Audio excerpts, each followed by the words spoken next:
ఆయన ఎలాగ మార్పు లేనివాడో మలాకి 3వ అధ్యాయంలో చెప్పబడినట్టు ఆయన ప్రేమలో కూడా మార్పు లేదు.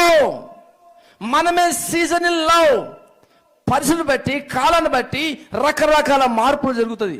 మూసరి వెళ్ళి అన్నదంట ఒక మాట, మనుషులు నాకంటే సామర్థ్యత గలవారు, నాకంటే తెలివిమంతులు అయిపోయారు, నేను మార్చిన రంగుల కంటే వీరే ఎక్కువ రంగుల్ని మార్చేస్తున్నారు అని. నువ్వు మారుతావు, ఊసరి వెళ్ళి కంటే వేగంగా రంగులు మార్చేస్తావు. అప్పుడే ఏడుస్తావు, అప్పుడే నవ్వుతావు, అప్పుడే బాధపడతావు, అప్పుడే విచారపడతావు.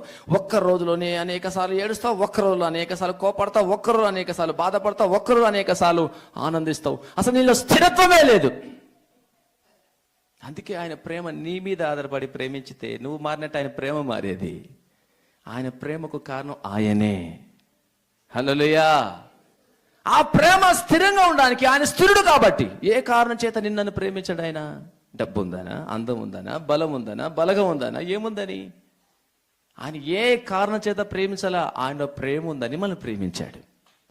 మనం దౌర్భాగ్యులమని, పాపముల చేత అపరాధం చేత చచ్చిన వారమని, ఏదో ఒక రోజు చచ్చిపోయి నరకానికి వెళ్ళేవారమని, ఆయన ఉచితముగా దయా కృప ప్రేమ చూపకపోతే నశించిపోతామని మన దౌర్భాగ్య స్థితిని, నిస్సహాయ స్థితిని చూచి జాలిపడి ప్రేమించాడు ఆయన.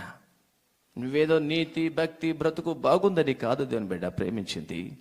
కాబట్టి నువ్వు ఎట్లయినా మారు, ఆయన మారడు. స్థిరుడు ఆయన, స్థిరచిత్తుడు ఆయన, చపల చిత్తుడు కాదు, చంచలుడు, గమనం వల్ల కలిగే ఛాయ వంటి వాడు కాడు, నీడ మారినట్టు మారేవాడు కాదు. మధ్యాహ్నం ఒకచోట నీడ, సాయంకాలం ఒకచోట నీడ, ఉదయం ఒకచోట నీడ, రాత్రి నీడనే లేకుండా కనపడకుండా పోతుంది. ఆయన అలాంటి వాడు కాదు. గమనం వల్ల కలిగే ఛాయ వంటి వాడు కాదు ఆయన మారడానికి. దాని అర్థం అదే.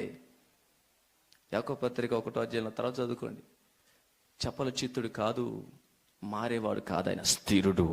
దేవుడు స్థిరుడు. హల్లెలూయా, హల్లెలూయా.